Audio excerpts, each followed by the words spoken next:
Euh, Comme je l'ai mentionné dans le groupe, ceux qui font partie du groupe, là, je vais continuer quelque chose que j'avais commencé il y a quelques semaines déjà, parce qu'il y a eu d'autres événements, il y a eu Pâques et tout ça. Et ça vient nous envoyer un message la semaine passée sur le matin du Saint-Esprit. Et puis, aspirer au matin du Saint-Esprit, c'est important, c'est plus important qu'on pense. J'écoutais un message, peut-être je pourrais vous partager, de Joseph Prince ce matin. Je ne sais pas comment ça se fait tomber là-dessus. Je ne sais pas si vous connaissez Joseph Prince, une grosse église Québec, le pays. Une grosse île quelque part, en tout cas. Et pas Derek Prince, c'est vraiment Joseph Prince. Et puis, écoute, c'est vraiment des bons messages. Puis, il parlait de ça, du baptême du Saint-Esprit, du Saint-Esprit, de parler en langue. C'est important de parler en langue dans le combat spirituel, dans nos prières. Quand on ne sait pas quoi demander, ben c'est ça. On devrait prier plus en langue. Fait que, ça, il ne faut pas avoir honte. Là. Tu sais, des fois, ça fait bizarre un peu, surtout quand on est nouveau croyant, ça fait un petit peu bizarre. Mais regarde, ça vient-tu vraiment de Dieu ou non? Mais ça vient de Dieu. Ça vient vraiment de Dieu. Puis ici, à l'Église, on y croit. Tout le monde est pas mal d'accord. Si vous ne parlez pas en langue, si vous n'êtes pas baptisé de Saint-Esprit, c'est pas grave. Vous ne sentez pas mal à l'aise avec ça. Ouais, c'est ça. Amen. Donc, je l'ai décoché un peu dans le sujet, mais la vie de l'Église, c'était un thème que j'ai commencé, c'est ça, il y a quelques temps. Puis aujourd'hui, j'avais parlé à ce moment-là de l'Église universelle. Et vous mentionnez que le mot Église, assez surprenant, il est dans l'Évangile de Matthieu seulement. Dans les 4 évangiles, je parle, Matthieu, Marc, Luc, Jean. Il est seulement dans Matthieu. Mais c'est un mot qu'on trouve à 2 endroits. En fait, dans Matthieu 16 et, et dans Matthieu, donc c'est 18, je pense. Et c'est un mot le mot Église apparaît 110 fois quand même dans le Nouveau Testament, seulement 2 fois dans les 4 évangiles. Mais en fait, il apparaît peut-être plusieurs fois, mais dans le passage là, de Matthieu 16.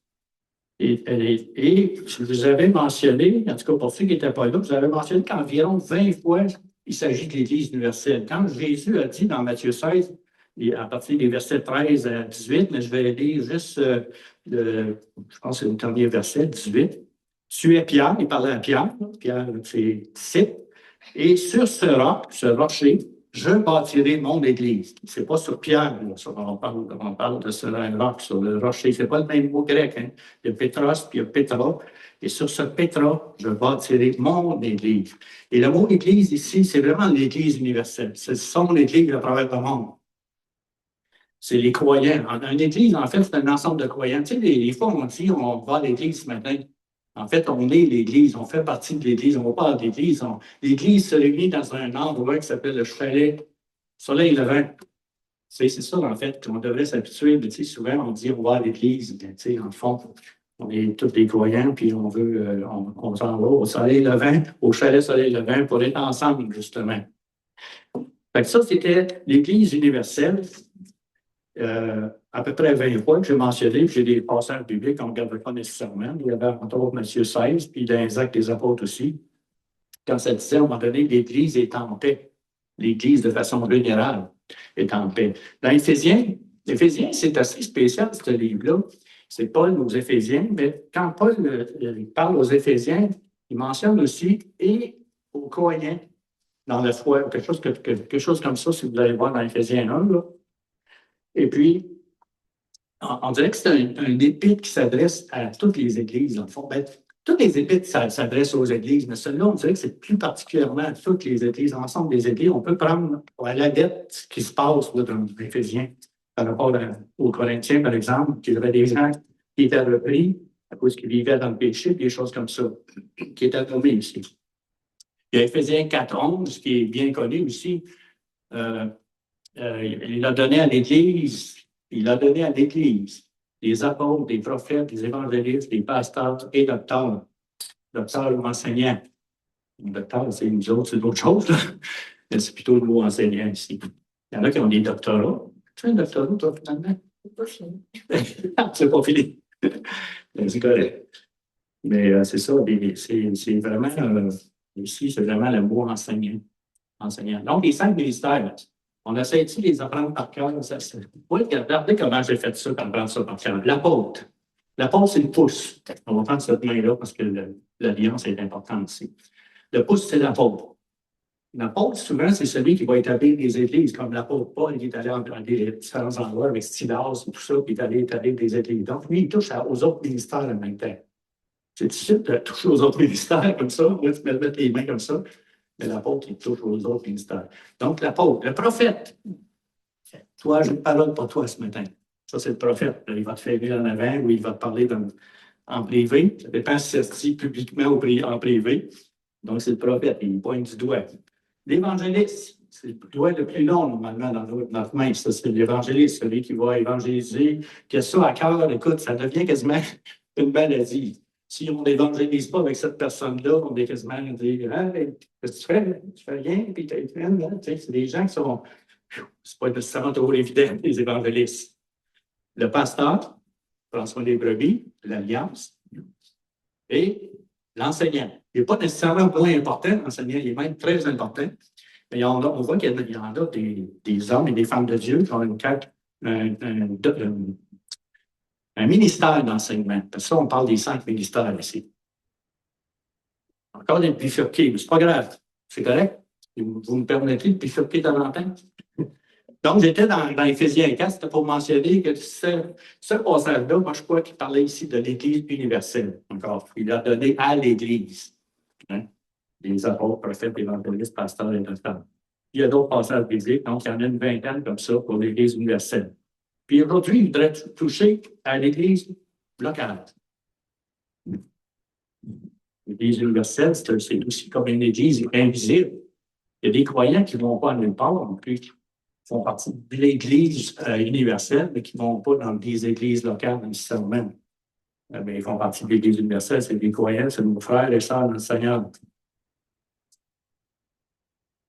Ça va vite, hein? Non, c'est juste parce que j'ai tout mon texte de la dernière fois aussi. Donc, puis l'Église locale, je l'ai un petit peu mentionné tantôt. Là, on va lire un passage, si vous avez vos Bibles, on va lire dans Matthieu 18, versets 15 à 20. Là, ici, c'est vraiment, je vous ai parlé tantôt que l'Église universelle dans Matthieu 16 et l'Église locale, on va voir que c'est vraiment l'Église locale à cause du contexte. Matthieu 18, versets 15 à 20.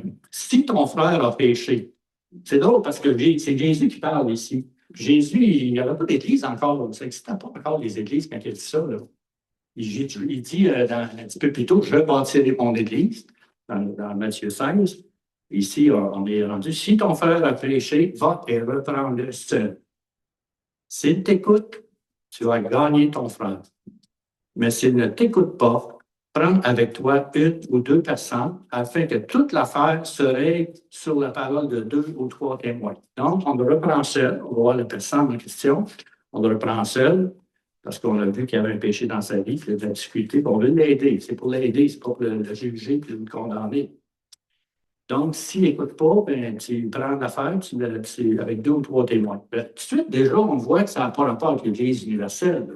On ne peut pas se rendre, je ne sais pas, mais à Rome, puis dire, regarde, il y a un gars qui pêche aux îles de Madeleine, puis on voudrait le reprendre, ça ne se fait pas. Là. Donc, c'est vraiment l'Église locale aussi. S'il refuse, après les 2 ou 3 témoins, s'il refuse de les écouter, dis-le à l'Église. Première fois que le mot Église ici, local, est mentionné. Et s'il refuse aussi d'écouter l'Église, qu'il soit pour toi comme un païen et un péager. Qu'est-ce qu'on fait avec un païen? Un païen, c'est un non-croyant. On veut l'amener au Seigneur, hein, normalement. Donc, quand on regarde ce passage-là, ce n'est pas nécessairement pour condamner la personne, c'est pour la ramener au Seigneur, la ramener dans le droit chemin qu'on a constaté qu'il y avait un péché dans sa vie, qu'on veut le ramener tout simplement comme on fait pour un non-croyant. Il dit après ça, en vérité, je vous le dis, tout ce que vous lirez sur la terre sera lié dans le ciel, et tout ce que vous délirez sur la terre sera délié dans le ciel.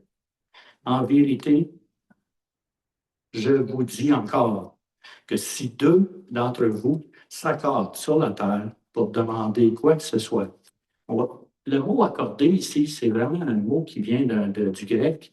Je ne connais pas le mot grec, là, je ne vais pas tout, je vais pas chercher non plus. Ça veut dire symphonie. Si quelqu'un, si deux d'entre vous s'accordent, un peu comme un orchestre, l'Orchestre symphonique de Montréal, c'est l'orchestre, un orchestre qui s'accorde tous ensemble. Tu sais, il y a des tambours, il y a des guitares, il y a des violons, il y a toutes sortes de choses, en tout cas, toutes sortes d'instruments. S'ils ne s'accordent pas, ça va faire ça va être le free for all, comme on dit. Donc, c'est pour ça qu'ils pratiquent beaucoup aussi, là, ces grosses orchestres-là. Et donc, si deux d'entre vous s'accordent, comme un orchestre, une symphonie, ils sont comme une symphonie sur la terre pour demander quoi que ce soit. Cela leur sera donné par mon Père qui est dans les cieux. Car là où deux ou trois personnes sont assemblées en mon nom, je suis au milieu d'eux. Ça prend juste deux personnes minimum pour être une église, dans le fond, commencer une église. En tout cas, pour se réunir ensemble, s'accorder. L'importance de s'accorder, vous allez voir, ça vient souvent dans les actes des apôtres, entre autres. Donc, ici, c'est clair que c'est l'Église locale. Hein? Je pense qu'on n'a pas de. Ça serait impossible, comme j'ai dit tantôt, d'exposer un litige ou un désaccord à l'Église universelle. Ça n'a aucun sens. Là. Donc, c'est le fait de s'accorder, et le verset 20 aussi, je l'ai tué, oui, c'est ça. On est, quand deux ou trois sont assemblés en mon nom, je suis au milieu d'eux. Je m'aperçois de plus en plus que les mots sont importants dans la parole de Dieu. Chaque mot est important. Car là où deux ou trois sont assemblés en mon nom, pas juste assemblés en son nom. Parce qu'on peut faire une assemblée de n'importe quoi, là, si on veut. Là. Ils sont assemblés en mon nom, je suis au milieu d'eux. Ce que je veux mettre l'emphase aujourd'hui, si vous pouvez retenir ça, c'est l'importance de l'unité du corps, l'importance d'être ensemble, de vivre la vie chrétienne ensemble. On a besoin les uns des autres et tout ça. C'est là que je veux nous amener. Donc, puis c'est qui fait ça aussi? Si vous êtes ici ce matin, c'est parce que quelque part, il y a le Saint-Esprit qui vous a convaincu de venir. Vous n'en avez peut-être pas rendu compte, là.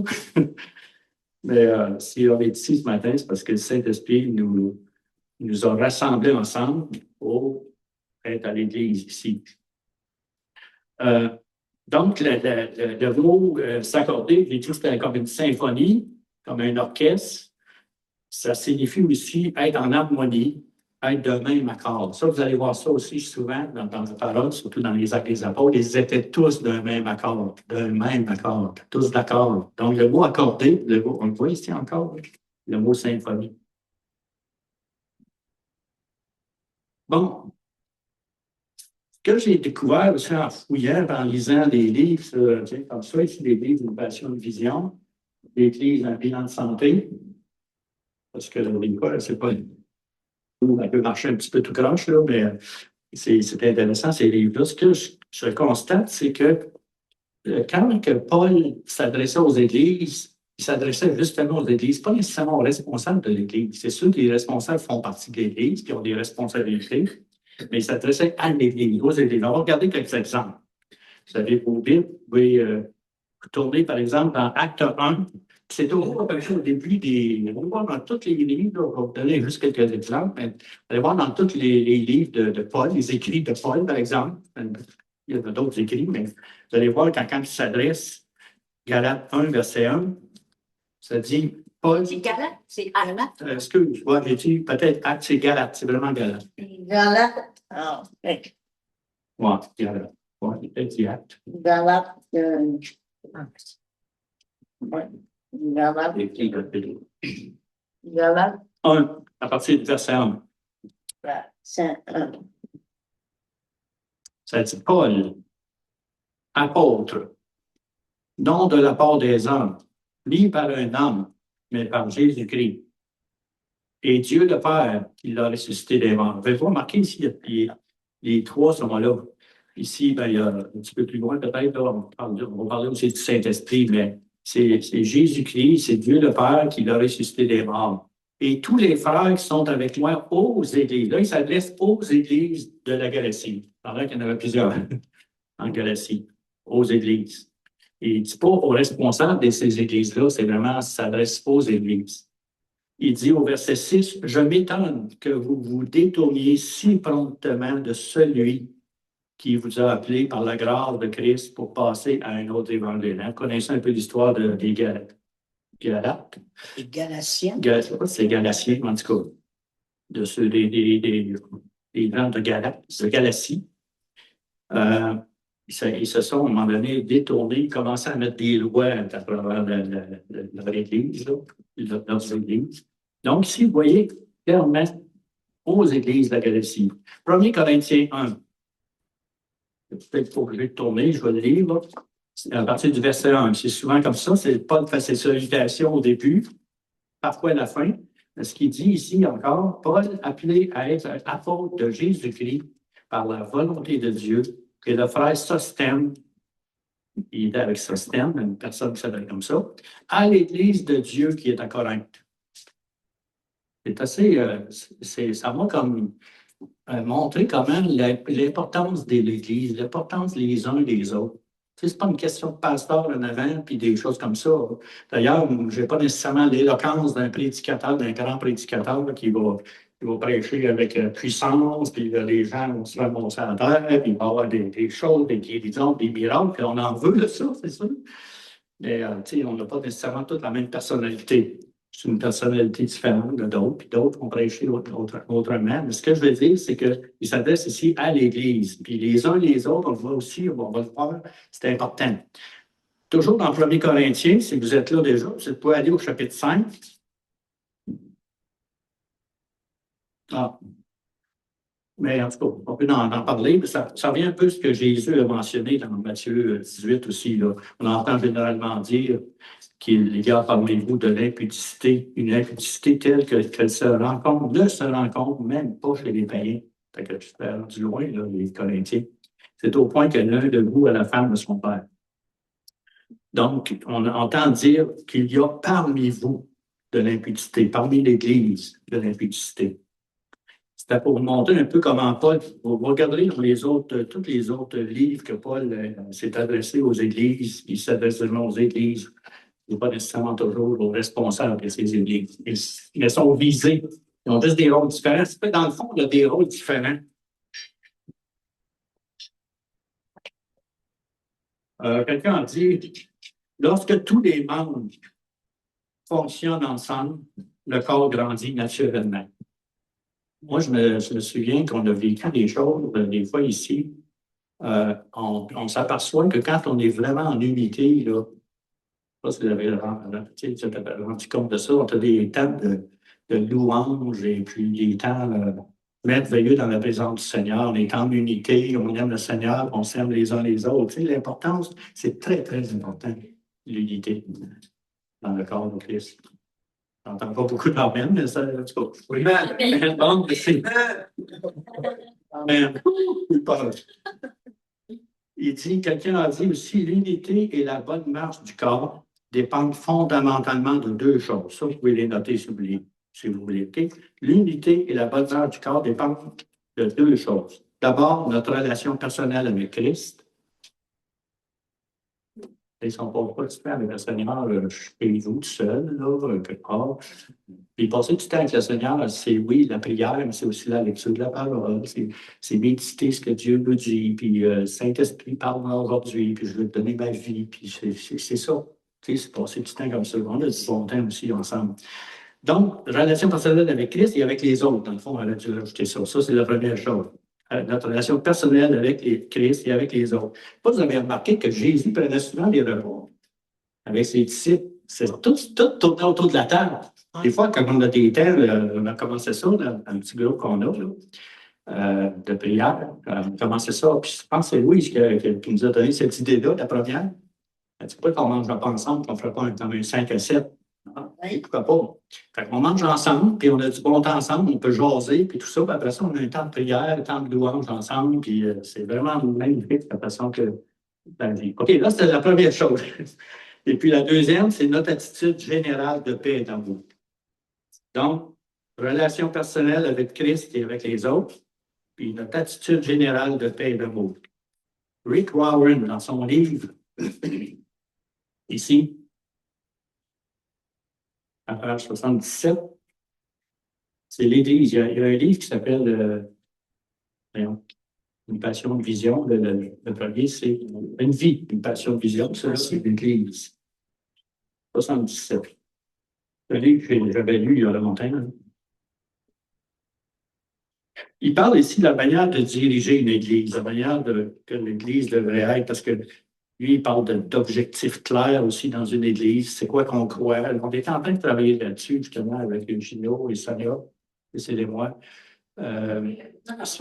Puis c'est Michel et Diane qui nous ont aidés là-dedans. Donc, on est en train de travailler sur la vision de l'Église, la mission. Tu sais, mettre ça clair sur ce qu'on croit, et tout ça, nos croyances, nos valeurs.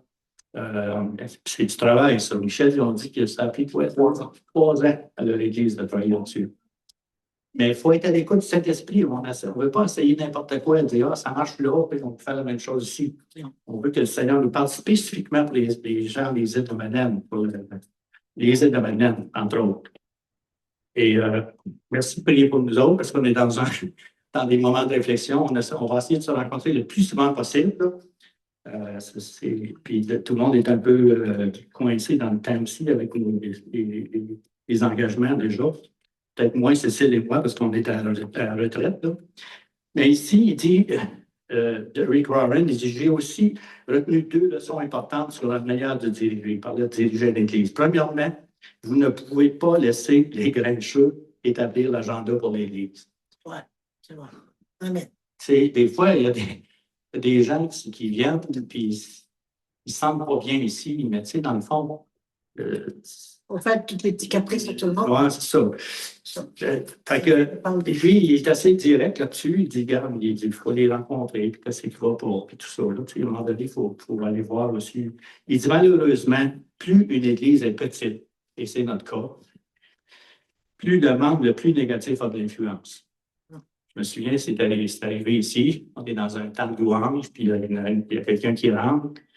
Tout d'un coup, il y a un froid qui s'installe, c'est plus pareil. L'ambiance a vraiment changé, c'est spirituel. Bon, ça, c'était son premièrement. Plus une église est petite, plus le membre le plus négatif a de l'influence. C'est sûr que dans une assemblée de 1000 personnes, parce qu'il y en a des grosses églises de 1000 et plus, là, même de plusieurs milliers au Québec, même au Québec, quand ne percevra pas, si Joe Blow arrive et il n'a pas de bonne humeur, ça ne percevra pas trop, mais si quelqu'un rentre et il n'a pas de bonne humeur, puis il partasse un peu, bien, ça paraît. Deuxièmement, cette expérience m'a appris que le meilleur moment pour découvrir si quelqu'un est en conflit avec la philosophie du ministère, avec le ministère ou la vision de l'Église, c'est avant qu'il intègre votre Église. Des fois, on devrait peut-être prendre le temps pour regarder des personnes. C'est sûr que quand on va avoir établi la vision de l'Église, sa mission, les valeurs, et tout ça, là, ça va être plus facile de dire, regarde, c'est ça nos valeurs. C'est ça, on croit, nous autres, au baptême du Saint-Esprit, on croit que la guérison, on ne voit pas toujours, on ne sait pas pourquoi, on ne comprend pas, puis des grands hommes de Dieu ne comprennent pas que tout le monde n'est pas guéri. On y croit pareil. On sait que ça va venir aussi. Donc, tu sais, il faut mettre ça clair avec les gens. C'est un peu direct, mais ça.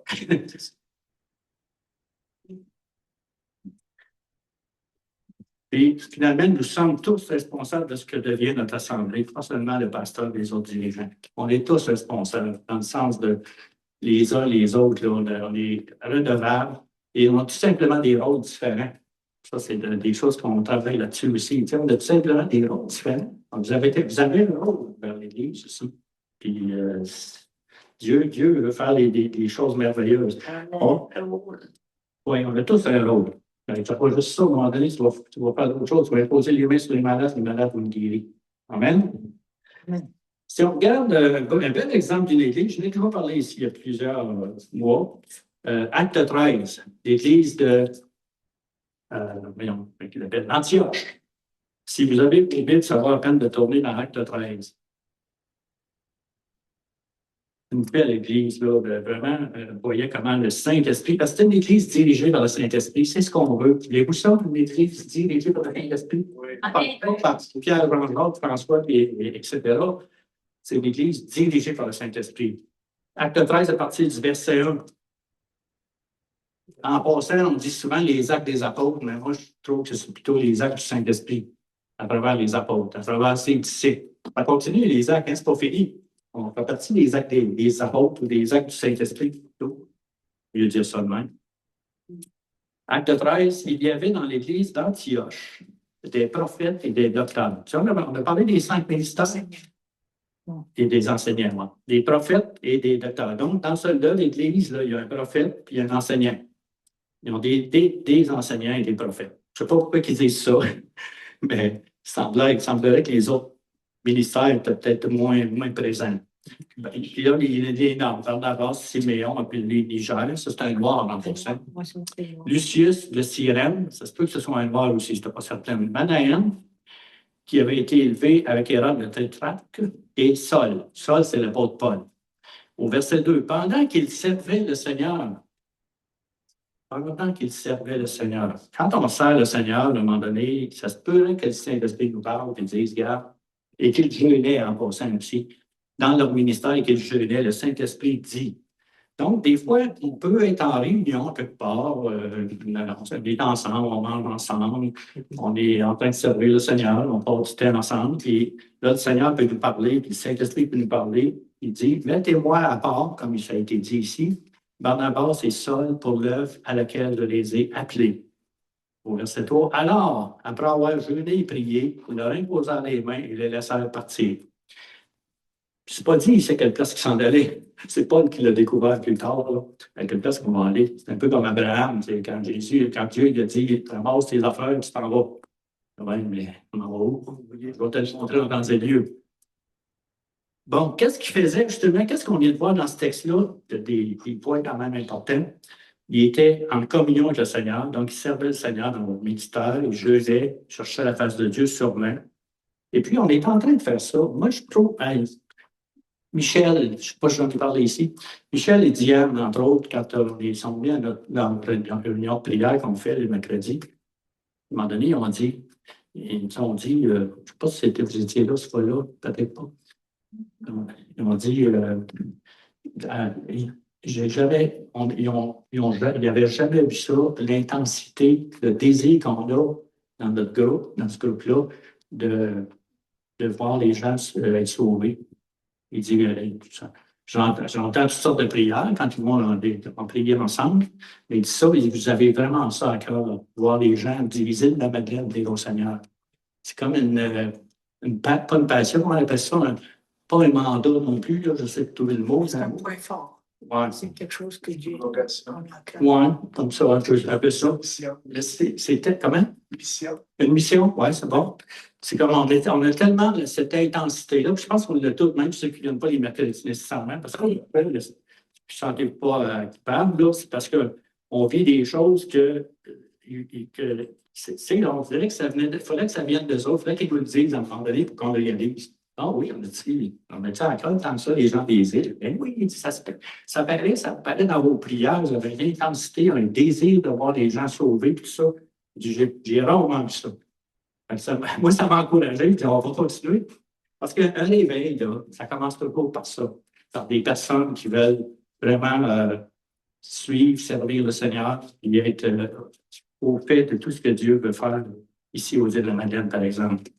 La semaine prochaine, je vais vous présenter un petit film, à peu près d'une trentaine de minutes, qu'on va regarder ensemble, qui va parler d'un réveil chez les Autochtones, une communauté autochtone dans le nord du Québec. Il y en a une dernièrement, je pense que j'en ai peut-être pris un mot ici, une petite communauté à Mistassini, c'est pas Mistassini, mais Mistassini, qui vraiment, il y a eu un réveil dernièrement de la mi-décembre à peu près jusqu'à la mi-janvier. Je pense qu'il y a 200, d'avoir écouté un peu, là, parce que c'est en anglais, je pense qu'il y a 200 jeunes qui se sont tournés vers Dieu. Puis Christian t'en parlait, je pense, à la réunion de prière. De plus en plus, même dans le Journal de Montréal, ils ont mentionné que les jeunes se tournent de plus en plus vers Dieu. Spécial. C'est passé ça au Québec, là. En fait, c'est passé au Québec. Donc, il y a un ardeur tellement, c'est le mot, ardeur, un ardeur tellement fort chez vous que moi, je ne serais pas surpris qu'à un moment donné, il y a il va se passer quelque chose. On ne peut pas, tu sais, on prie, on cherche la face de Dieu, on veut, on a un désir de voir les gens. Puis, regardons pas à ce qu'on voit, la situation. Regardons ce que Dieu dit, ce que Dieu veut faire. Ils étaient ici en communion avec le Seigneur, ils servaient, ils étaient en communion les uns avec les autres. Il est né, ici, ça dit, je pense que c'est Derek Prince qui dit ça. Il est né de ça, un projet de Dieu. Dieu avait un projet. Mettez-moi à part Paul et Silas, ils vont partir en mission. C'était le projet de Dieu. Ce projet n'est pas né d'un programme, mais d'une communion avec le Saint-Esprit et avec les uns avec les autres. Parce que dans les églises, on a souvent la tendance à faire toutes sortes de programmes. On va essayer ci, on va essayer ça, petit patata. Je sais, je l'ai vécu souvent. Mais là, je réalise de plus en plus que c'est vraiment le Saint-Esprit qu'il faut qu'il nous guide. Sinon, on travaille dans le vide, parce qu'on n'est pas efficace. Il y a peut-être une petite efficacité. Je me souviens d'un gros programme d'aller dans les maisons à Saint-Jean-sur-le-Chaudieu. Saint-Jean-sur-le-Chaudieu, il y avait une population à ce moment-là, peut-être de 80 000 personnes. On fait un peu au pape, on donnait un document, là, je ne me souviens même pas c'était quoi. On a fait tout ça, le Saint-Jean-sur-le-Chaudieu complet. Je pense qu'il y a une personne qui est venue au Seigneur, 2, hein? Mais c'est mieux que rien, là. Mais dans le fond, je ne suis pas sûr que c'est assez efficace que ça, ce qui avait été amené par quelqu'un qui avait ça à cœur, puis on l'a fait. Mais même ici, aux îles, il y a plusieurs années, on avait fait ça à Pointe-aux-Loups, tu te souviens? Ouais. Quand c'est pas le temps de Dieu, c'est pas le temps de Dieu, tu sais. En tout cas. Puis, un petit peu plus loin, si vous êtes au bout dans l'acte 14, à la fin du voyage missionnaire, quand Paul et Silas sont partis en voyage missionnaire, ils sont revenus et ont donné un compte-rendu de leur voyage. C'est-à-dire, au verset 26, ils s'embarquèrent pour Antioche, donc ils retournaient à Antioche, d'où ils avaient été commandés à la grâce de Dieu pour l'œuvre qu'ils venaient d'accomplir. Au verset 27, après leur arrivée, ils convoquèrent l'Église et leur racontèrent tout ce que Dieu avait fait avec eux et comment Dieu avait ouvert aux nations la porte de la foi. Ils demeurèrent assez longtemps avec les disciples à Antioche, comment dire. Donc, ils sont venus donner un compte rendu de ce qui se passe. Parce que les autres, c'est sûr qu'il y a des ambitions assez loin, puis ils sont prêts à donner un compte rendu. Donc, les gens ont entendu aussi ce qui s'est passé. Il y a eu sûrement des guérisons, des conversions, il y a eu toutes sortes de choses qui s'est passées. Je n'ai pas le contexte exactement, mais cette église-là d'Antioche est vraiment une église modèle de l'écoute du Saint-Esprit. Le fait de chercher ardemment la présence de Dieu. Derek Prince, que vous mentionniez tantôt, si vous allez sur YouTube, tapez Derek Prince, puis vous allez voir, il y a vraiment des bons enseignements. Moi, je trouve que c'est un des meilleurs enseignants du 19e siècle, du 20e siècle plutôt. Parce qu'il est décédé maintenant, là, mais ça a tout été enregistré, puis sur toutes sortes de sujets, la guérison, le salut, toutes sortes de sujets, le Saint-Esprit, tout ça. Lui, il a écrit plutôt, quel est le but, l'objectif suprême et la raison d'être de l'Église locale? Il dit, l'Église locale a pour fonction d'entretenir la communion fraternelle. Il dit que c'est le plus important, c'est la communion fraternelle, les uns avec les autres. Il dit, je pense que beaucoup n'ont pas conscience de cela. Pourtant, le Nouveau Testament en fait une nécessité fondamentale. C'est le plus important et l'unique but de l'Église locale, c'est d'avoir une communion fraternelle. Le mot communion, c'est le mot grec koinonia. C'est un mot qui veut dire, comme quand on voit dans un commun accord, des choses comme ça. Là. Je vais prendre le un petit peu plus loin ici. Là. Mais va y revenir. Ça signifie unité, communion étroite, partage commun. Quand on lit les Actes des Apôtres, c'est assez vieux leur affaire au début des Actes. Il y en a qui ont tout vendu leur maison, puis tout ça, puis ils s'en allaient vers ce que Dieu avait prévu pour eux autres. Ça ne veut pas dire qu'on va prendre les maisons demain matin. Là. Donc, c'était la communion fraternelle, c'est d'après Derek Prince, c'est le plus important. Prêcher l'Évangile, implanter des églises, envoyer des missionnaires sont des tâches secondaires qui résultent de la communion fraternelle. Ça résulte de la communion fraternelle, du fait qu'ils sont ensemble unis d'un même cœur, d'une même pensée au sein de l'Église. Si nous ne l'avons pas, cette communion fraternelle, nous n'aurons jamais le résultat tel que Dieu le désire. C'est pour ça que c'est important. Il dit l'enseignement, ce n'est pas une finalité, c'est un moyen. La finalité, c'est la communion.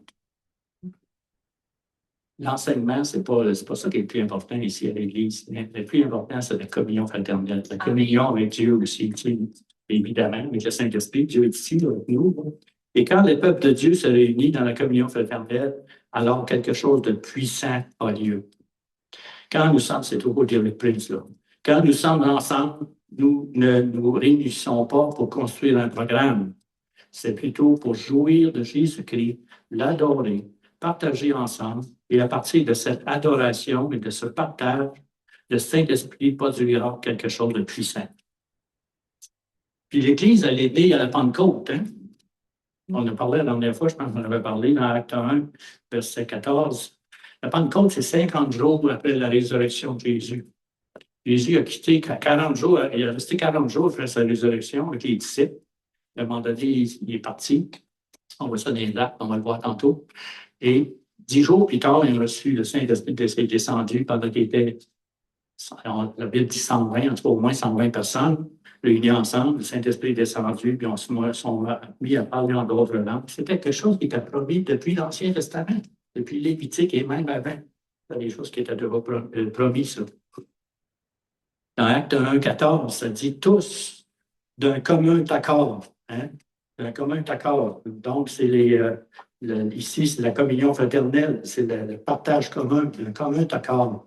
Persévérer dans la prière avec les femmes et Marie, mère de Jésus, et avec les frères de Jésus. En passant, Jésus avait des frères et des sœurs. C'est bien clair dans la parole de Dieu. Là. Donc Marie a eu d'autres enfants. Donc, le jour de Pentecôte, ça dit au chapitre 2, au début, ça dit « Ils étaient tous ensemble dans un même lieu. Hein, » L'importance d'être ensemble.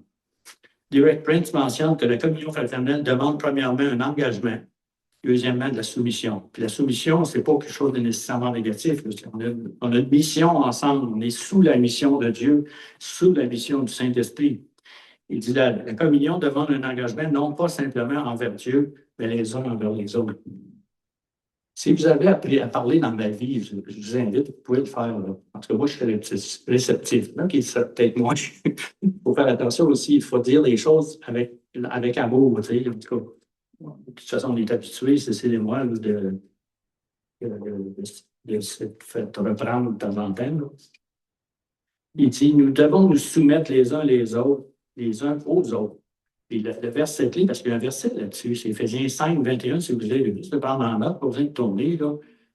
Éphésiens, Paul dit aux Éphésiens 5, verset 21, soumettez-vous les uns les autres dans la crainte de Dieu. Soumettez-vous les uns les autres dans la crainte de Dieu. Et si vous voulez, on va tourner maintenant justement dans Acte 2, à partir du verset 42. Parce que tantôt, j'ai parlé de Acte 1, 14, tous d'un commun accord. On voit qu'il y avait comme une unité qui était avec les apôtres dans 1, 14, mais dans 2, à partir de chapitre 2, verset 42, dans les actes des apôtres. Je suis trop long, pas si pire. 11h20. Dans 5 Éphésiens. 5, 21. Merci.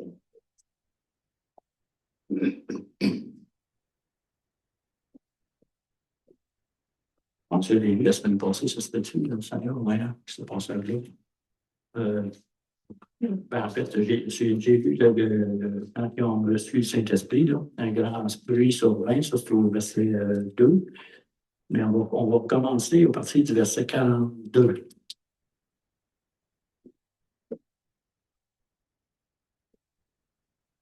C'est peut-être un petit peu avant, au verset 37. Ça on a Pierre qui a témoigné. Écoutez, Pierre était vraiment rempli du Saint-Esprit quand il a parlé. Là.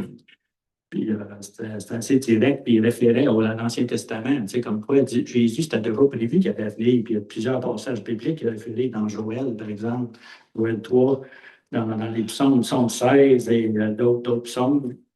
Et puis au verset 37, ça dit ce discours, le discours de Pierre, toucha profondément tous ceux qui l'avaient entendu. Les gens étaient touchés. La parole de Dieu est proclamée avec foi, sous l'onction du Saint-Esprit. On ne peut pas faire autrement que les gens soient touchés. Ils demandèrent à Pierre et aux autres apôtres, frères, que devons-nous faire? Il était vraiment prêt. Il était prêt. Que devons-nous faire? Pierre leur répondit, changez d'attitude dans certaines versions ou repentez-vous. C'est ce qu'on entend le plus souvent. Changer, ça veut dire aussi changer d'attitude ou changer de comportement. Donc, première chose à faire pour quelqu'un qui dit qu'est-ce que je dois faire pour être sauvé, justement, c'est changer. Et un petit peu plus loin, et que chacun de vous, en fait, c'est le même verset, là, que chacun de vous se fasse baptiser au nom de Jésus-Christ pour que vos péchés vous soient pardonnés. Donc, changez, que vos péchés soient pardonnés, faites-vous baptiser. Alors, vous recevrez le don du Saint-Esprit, car la promesse est pour vous, pour vos enfants, pour tous ceux qui vivent dans les pays lointains, tous ceux que le Seigneur, notre Dieu, fera venir à lui. Alors, remarquez, tous ceux que le Seigneur Jésus fera venir à lui. C'est pas Paul, c'est même pas Paul ou d'autres témoins ou d'autres apôtres ici. C'est le Seigneur qui les attire. Hein? Le Seigneur attire les gens, il les attire, c'est lui, c'est le Saint-Esprit qui les amène. Au verset 42, je vais sauter un petit bout, ça dit dès lors, il s'attachait à écouter assidûment l'enseignement des apôtres. Parce que là, il y a 3000 personnes qui se sont fait baptiser, qui se sont converties. 3000, stock ça. Il dit, bon, dès lors, il s'attachait à écouter assidûment l'enseignement des apôtres. Ils écoutaient. Il s'attachait à écouter assidûment l'enseignement des apôtres. Et dans d'autres versions, ça dit persévérer dans l'enseignement des apôtres. Puis le mot persévérer, c'est un mot grec qui veut dire, je pense que c'est important d'en parler, ça ici, là, un mot, je ne sais pas le mot grec, là, mais ce n'est pas juste, cette affaire, persévérer, ça veut dire être attaché, ne pas quitter, entièrement appliqué, adhérer. Ils adhéraient aux enseignements des apôtres et ils étaient constants dans une cause. Ils donnaient un soin incessant à une chose, continuer tout le temps, persévérer, c'est ça, persévérer, continuer tout le temps, ne pas faiblir, se montrer courageux, demeurer ferme, persister, à croire dans l'impossible. Donc, ils persévéraient, c'est le mot persévérer, c'est que je mettais en face, dans l'enseignement des apôtres, dans la communion fraternelle, dans la fraction du pain et dans les prières. La fraction du pain, ce n'est pas juste la communion nécessairement. Quand Jésus prenait le pain et le vin, puis tout ça, puis d'autres aussi l'ont fait, souvent c'est accompagné d'un repas. Après le repas, il dit après le repas, il prit le pain, le rompit, donna ses disciples en disant, prenez, mangez-en tous, car ceci est mon corps livré pour vous. Après ça, c'est la coupe et tout ça. Donc, ici, il y a 4 choses qui faisaient les premiers chrétiens là, de l'Église des débuts, des tout débuts. L'enseignement des apôtres, la communion fraternelle, la fraction du pain et les prières. Et ça faisait en sorte qu'au verset 43, tout le monde était très impressionné car les apôtres accomplissaient beaucoup de prodiges et de signes miraculeux. C'est comme un résultat du fait qu'ils sont unis ensemble, ils persévèrent, ils continuent d'avancer ensemble. Au verset 44, tous les croyants vivaient unis. Le mot unis ici, entre eux, et partageaient tout ce qu'ils possédaient. C'est là qu'ils vendaient une maison. Là. Ils vendaient leur propriété, leurs biens, ils répartissaient l'argent entre tous selon les besoins de chacun. C'était particulier à ce moment-là. Ça ne veut pas dire qu'on va faire ça en 2026. Certains m'ont dit que la raison pourquoi ils faisaient ça, c'est parce qu'ils étaient très, très persécutés. De toute façon, ils perdaient leur maison pareil. perdaient le bien, tout ça. Donc, il semblerait que ce soit la raison. On est persécutés à ce point-là comme les autres l'ont été? Je pense pas. Hein? Le numéro Ça, c'est 45. Au verset 46, tous les jours d'un commun accord, encore le commun accord qui revient. Ils se trouvaient dans la cour du temple, ils rompaient le pain dans les maisons et prenaient leur repas dans la joie avec simplicité de cœur. Verset 47, ils louaient Dieu et le peuple tout entier leur était favorable. Et ici encore, le Seigneur ajoutait chaque jour à leur communauté ceux qui étaient sauvés. Ceux qui étaient sauvés. Le Seigneur ajoutait. C'est drôle, j'ai eu cette révélation-là dernièrement.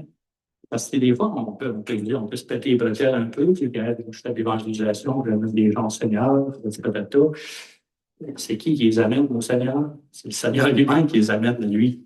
Au fond, c'est ça qui est écrit ici. Donc, il n'y a pas de pétage de bretelles. Donc, ces quatre choses-là sont importantes, l'enseignement, la communion, les repas ensemble, la prière collective et individuelle chez nous. Je cherche. On va regarder un dernier passage, à peu près. Un dernier passage, c'est en Philippiens 2. Et puis là, j'ai vos billes, vous pouvez tourner, là, ça va vous faire 4 versets, dans le fond, on va regarder ensemble. Après ça, on va conclure. Philippiens 2 à partir du verset 1. Jusqu'à 4.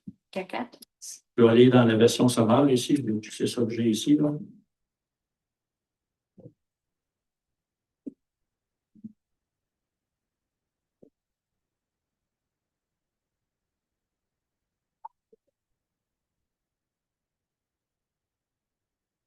N'avez-vous pas trouvé dans le Christ un réconfort? Ça, c'est Paul qui s'adresse aux Philippiens. N'avez-vous pas trouvé dans le Christ un réconfort, dans l'amour, un encouragement, par l'Esprit, une communion entre vous? C'est le Saint-Esprit qui fait que cette communion-là peut grandir, hein, dans la mesure où on veut se soumettre au Saint-Esprit, se soumettre les uns avec les autres. Il continue, n'avez-vous pas de l'affection et de la bonté les uns pour les autres? Belle question. Moi, je trouve qu'on en a beaucoup ici. Merci, Seigneur. Au verset 2, rendez donc ma joie complète. Et c'est comme une constatation. L'épître aux Philippiens, en passant, c'est souvent appelé l'épître de la joie. C'est drôle. Hein? Paul pourtant, il était en prison quand il écrit ça. Quand il écrivait, il dit rendez ma joie complète. Vous, les Philippiens, c'est beau de voir ce que vous faites, autrement dit. Il dit ici, toujours dans le verset 2, tentez à vivre en accord les uns avec les autres.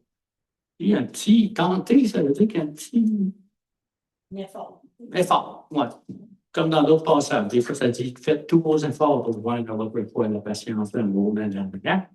Ici, c'est tenter à vivre en accord les uns avec les autres. Et pour cela, ayez le même amour, une même pensée et tendez au même but. Ensemble. Ne faites donc rien par esprit de rivalité. Donc, c'est pas de qui est plus grand, qui est meilleur, qui est ci, qui est ça. C'est pas de la rivalité, autrement dit, c'est que Dieu veut utiliser chacun d'entre nous pour faire avancer son Église, pour que les gens des églises soient touchés, entre autres, parce qu'on est ici, c'est pas pour rien, on est aux îles de Madeleine. On n'est pas sur la grande terre nécessairement. Ou par un vain désir de vous mettre en avant. Au contraire, par humilité. Et ça, c'est important. Par humilité, considérez les autres comme plus importants que vous-même. On est tous, il faudrait voir les autres comme plus importants que nous-mêmes. C'est une façon de voir les choses, justement, par humilité. Et que chacun regarde non ses propres qualités, mais celles des autres. Avec tous des belles qualités ici que Dieu veut utiliser, tout simplement. Il l'utilise déjà, il fait déjà. On est en train de mettre les choses en place, puis moi, je suis béni de voir ce qui est en train de se passer. Tu sais, l'important, c'est pas le nombre qu'on est. L'important, c'est l'unité qu'on a. Et le nombre va grandir parce que c'est comme automatique. Tu sais, la communion fraternelle, on s'aime les uns les autres, on prie les uns pour les autres, on prie pour que les gens des îles soient sauvés, on prie que de voir des guérisons, des miracles, ce que Dieu veut faire, mais surtout qu'il veut changer notre cœur. Ça ne peut pas faire autrement. il va y avoir un résultat à un moment donné. Moi, je ne suis pas découragé. J'ai toujours été, par exemple, découragé il y a quelques années, mais là, je ne le suis plus. Parce que Dieu est en train de faire des choses merveilleuses. Puis tout ça est en train de se mettre en place en passant notre charte. La charte, là, ça s'en vient. On va avoir le document, mercredi, semblerait, à signer. On va signer ça, puis ça s'en vient avec le CQ aussi, le Conseil québécois des organismes chrétiens. Donc, on va pouvoir, nous-mêmes ici, on va être reconnus, premièrement, comme un organisme, il semble lucratif, là. Mais ça, on va être connu et reconnu. En conclusion, lorsque nous n'avons pas de communion fraternelle et de communion avec Dieu par le fait même, tout ce que nous avons, ce sont des programmes, des activités qui sont, ici, je pense que ça vient justement de Derek Prince, qui sont dans la chair, engendrés par la chair. Ce qui est né de la chair ne peut être qu'être chair. Ce qui est né de l'esprit est esprit. Donc, faisons attention de ne pas tomber dans des programmes. On va mettre un programme de telle chose, ça va faire des choses. En tout cas, si c'est Dieu, à moins que ce soit Dieu qui nous amène là. Donc, il faut être alerte à ce que Dieu veut faire. Parce que souvent, on tombe dans l'activisme dans les églises, de façon générale. C'est pas juste ici, là. On a connu ça. Il dit ici, je pense que c'est Derek Prince, il dit, nous sommes condamnés, entre guillemets, à nous aimer, à nous pardonner, à nous engager les uns avec les autres, à donner notre vie pour les autres, comme Christ l'a fait pour nous. C'est biblique, là, tout ça. Là. Hein? Dieu et Jésus l'a dit, hein? Aimez-vous les uns les autres. Puis il y en a qui, comme on dit souvent en joke, les autres sont faciles à aimer, les autres, c'est un autre affaire. Donc, tu sais, quand Paul persécutait les chrétiens, qu'est-ce que Jésus lui a dit? Il dit, à ce moment-là, il l'appelait Saul parce qu'il n'était pas encore converti. Il dit, Saul, Saul, pourquoi me persécutes-tu? C'est drôle, hein? Pourquoi me persécutes-tu alors qu'il persécutait les chrétiens? Ça, on voit ça dans Acte 9, verset 4. Persécuter l'Église, c'est comme persécuter Jésus, finalement. Ceux qui nous persécutent, ceux qui ne nous aiment pas, c'est pas grave. En fait, c'est comme c'est Jésus qui n'aime pas. Dans le fond, c'est comme s'il n'aimait pas Jésus. Et puis, ça me faisait penser à une histoire, Cécile, mais en tout cas, c'est correct. Oui, Cécile, quand elle a, à un moment donné, on a témoigné chez nous, chez mes parents, un événement assez traumatisant qu'on a vécu. Vous voulez rien savoir du Seigneur. C'était un jour de Noël, je pense qu'il arrivait de la messe et tout ça. Puis là, il y a un de mes frères qui a dit à Cécile, il a commencé à sacrer sur elle. Hein? Tu te rappelles? Ding, ding, ding, ding, tu sais. Puis à ce moment-là, c'est quoi que le Saint-Esprit t'a montré, Cécile? Il t'a montré que c'était... Oui, mais ça, il dit, mais il ne faut pas le nommer. Mais la famille était vraiment fâchée contre nous autres. On était obligés de quitter. C'était en plein Noël. Mais il y a une petite voix qui m'a dit, c'est la première fois que j'entendais Dieu parler comme ça. Oui. Il dit, c'est pas toi qui en veux, c'est à moi. Oui, Jésus. Parce que la chair a voulu donner une claque en pleine face, mais sachant que c'était Dieu, puis que j'avais prié avant pour les parents, puis tout ça, tant qu'il était parti à la messe de minuit. Oui. Puis ça, puis après ça, ils se sont moqués de ça, puis il m'a donné, quand il m'a sacré dessus, son frère, il me sacrait, puis ça disait, c'est pas toi qui en veux, c'est à moi. Amen. C'est ça. Ça. Que Sol, ici, c'est la même chose. Hein? Oui, c'est ça. Sol, c'est la même chose. Il faut quoi? Il dit Sol, ça, c'est Jésus qui dit ça. Pourquoi me persécutes-tu? Donc, il persécutait. En fait, c'est persécuter l'Église, persécuter les croyants, c'est persécuter Jésus. Et je vais terminer avec l'autre ligne aussi. Après ça, on va prier, si vous voulez.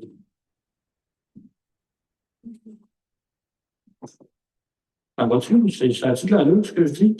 Oui. C'est un monsieur-là ici qui s'appelle Marc Dever, qui utilise un bilan de santé. Il dit, j'ai reçu récemment une lettre d'un pasteur me communiquant son désir de voir les membres de son assemblée comprendre ce qu'une Église devrait être.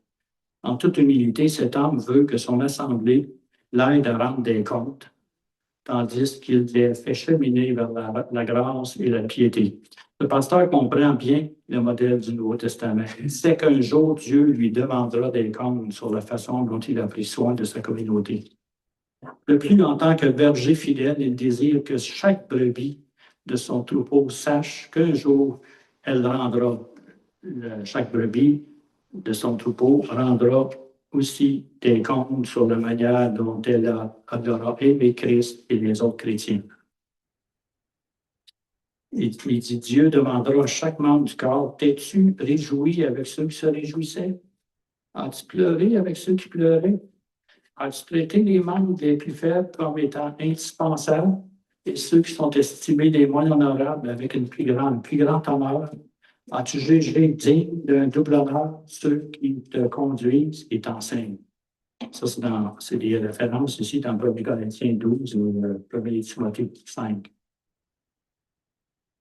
Si vous voulez prier pour nous, comme j'ai dit tantôt, avec Sonia et Gino et Cécile, on est en train de mettre en place des choses, des bases. Dans le fond, je dirais ça même, des bases de l'Église. Puis, gardez-nous en prière, c'est important parce qu'on a besoin de prière aussi. On n'a pas des surhommes ou des surfemmes.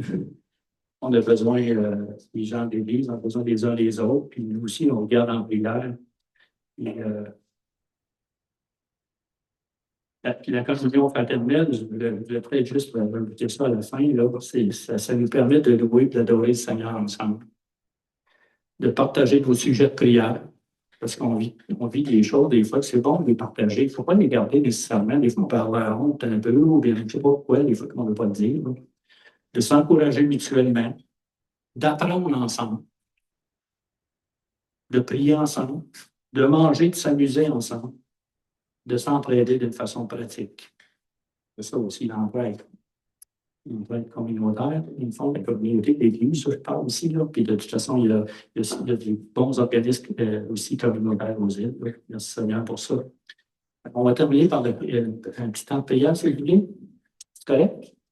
Bien, Seigneur, on peut remercier d'avoir parlé à nos cœurs ce matin. Parce que moi aussi, tu me parles, Seigneur. Tu veux que ton cœur d'église avance. Tu as un projet aussi pour les îles de la Madeleine, des projets dans nos cœurs aussi, des projets de bonheur, aussi de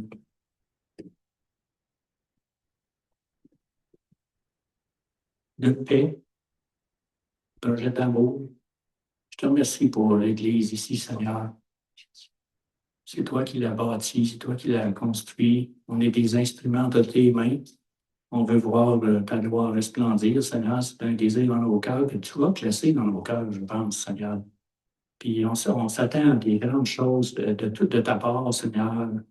On ne le fait pas pour voir, Seigneur, des choses merveilleuses, mais c'est toi qui les fais, comme je te disais tantôt dans le passage, là, le Seigneur ajoutait chaque jour ceux qui étaient sauvés. C'est toi qui les ajoutes. Et qu'on te remercie pour ça, Seigneur. Il n'y a aucune pression sur nos vies.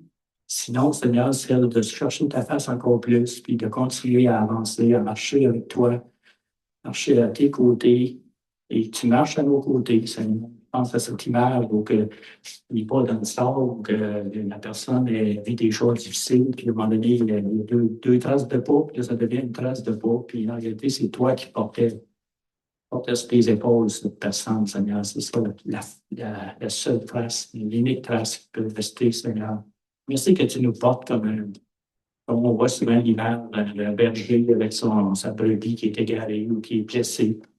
Tu nous portes, Seigneur, tu nous aimes. Merci de nous aider en tant qu'Église à mettre les choses en place pour qu'on puisse avancer ensemble, Seigneur. Merci pour le noyau qui est ici, Seigneur, ce matin. Fortifie tous et chacun, Seigneur. Merci pour ce repas aussi qu'on va prendre ensemble. Ceux qui veulent rester, et bienvenue, Seigneur. Merci de le bénir et que ta gloire resplendisse, Seigneur, ici, dans nos vies, premièrement, et aux îles de Seigneur, dans la vie de chacun. Amen. Gloire à Dieu.